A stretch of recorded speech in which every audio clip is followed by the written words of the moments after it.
Okay, so I just cleaned off my plexiglass piece again. Again, it's just paper towel. If you can have a squirter bottle, water squirter bottle, that helps too. So now what we're going to do, there's a lot of things you can do. You can, at the dollar store, you can buy little rollers like these, and you can put your paint in here and then you just roll and then transfer it. So we can try that. There's also things you can find around your house or thrift stores, plastic things that act like a resist. So this is what we're going to do next. So with this one, you're going to have to stop it again. I should have cleaned this.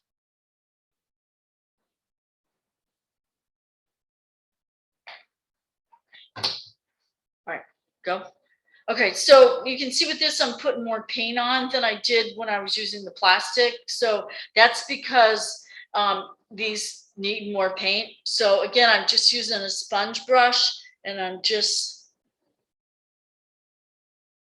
spreading that paint out on that on the plexiglass, and just want to show there's things that you can do. You can even take, this is one that I did that is already dried. You can see how I pulled it. So then you can go back and you can even take something like this, and then you can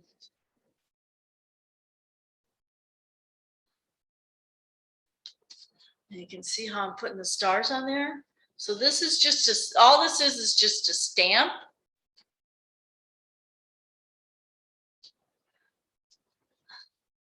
But that looks pretty cool over that background that I made previously. So I did this background and then I let it dry, and then now I'm doing a second layer on it. Okay, so that looks pretty cool. That would be great on a greeting card. Kind of looks like 4th of July. So there's that, and then you can even do something like this. I have this, it's just a plastic doily, and I just am putting this on here. I'm putting it on top of the paint. Okay, and then I'm going to take this and I'm going to press down.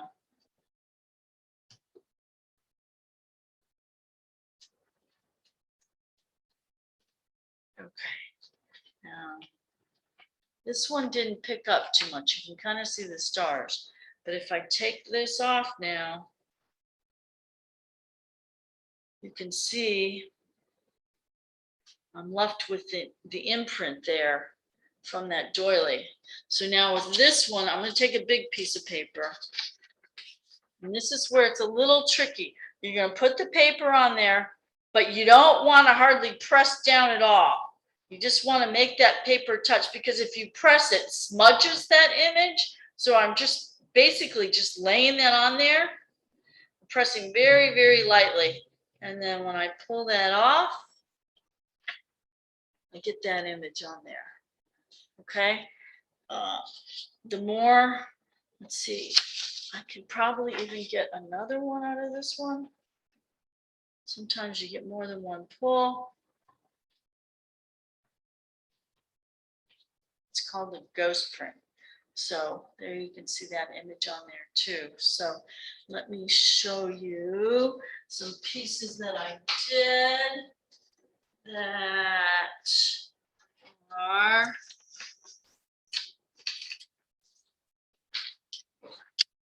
these are some of the prints that I previously did.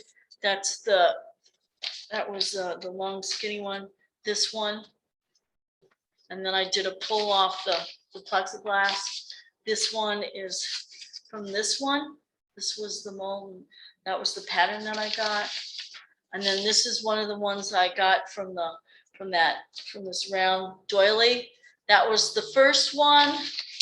And then that was the second one. Okay. Let's see now.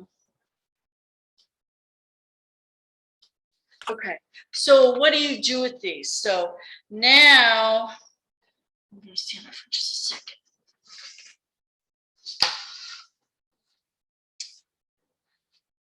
With this, This is a piece from a backing from a photo that I had, and the photo it's just was like the backing on a photo, and it was just I was going to throw it away, and I thought, oh, I could put some of these on here. So these are some other pieces that I did, and then I didn't have enough to fill this corner, so then I did another one. So now with this one, what I'm going to do is I'm just going to make it fit the space that I want. Make sure I can fold it so I know where to cut. And I can get the part of the design that I want. So, you know, that just fits in there. And then again, I can fold it so I know where I want it to be. And then you can take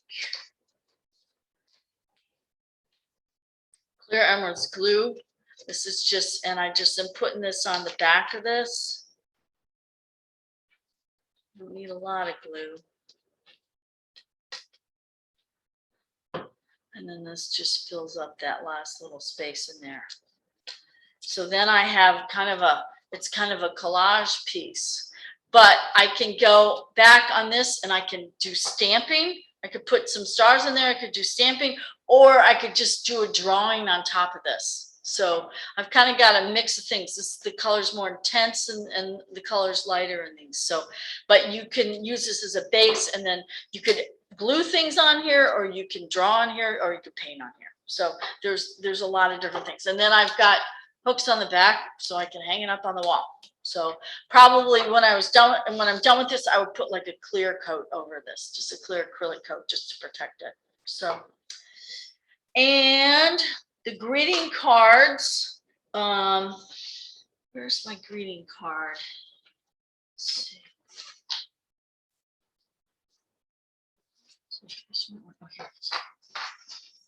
Okay. So this is a piece that I did earlier and on this card, and you can see there's some images there, and those were just dots of paint. Those were just kind of opaque. And then I already did a little bit of a drawing on there, and I'm going to use I just have a black, it's kind of a nice drawing pen anyway.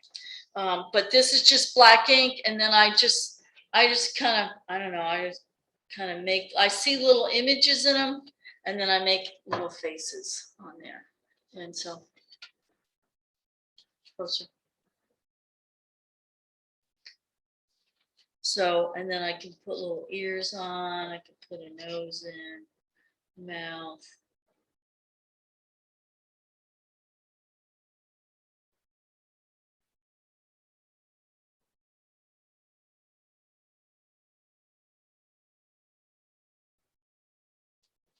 Okay, so there you can kind of see what I'm doing.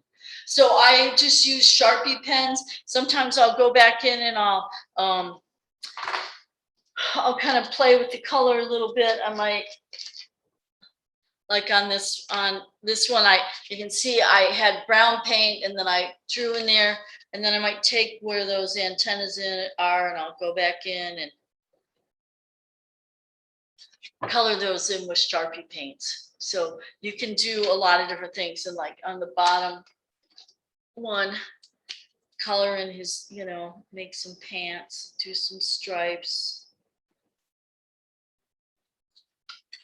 that type of thing. Okay. And then again, like I said, I would just use the clear glue and glue that on there, and then you've got a really nice greeting card that you can send out to sometimes I have little sayings that go with these. So I write the sayings on the back of the card. I leave the inside of the card blank. So there's that. And or the third thing is the artist trading cards, and I already showed those. So I think, let's see, I think that's it. These are just, oh, I just hit that. These are some just little drawings that I did. Again, these were some other pieces. So you just kind of see what it's inspired by the colors that you Yeah, I see, look for the images and the colors and in the shapes. and then I add things, you know, so. And that's where the real imagination comes in. So, you know, here you can, here I probably put some faces in here. So I want to make that more hair. It just depends on what the piece says. Sometimes I look at it and, you know, that kind of to me looks like a fish, you know, so I would make that into fish. Once that paint dries, I could draw that as fish. But if you turn it, you could turn it like that and maybe it's a flower. So each one is kind of different. It just depends. And like I said, you could do multiple layers. This I would go in and probably add more paint. I would do a second or a third layer on that. So, okay, I think that's it. That's all. Have fun. Great. Bye.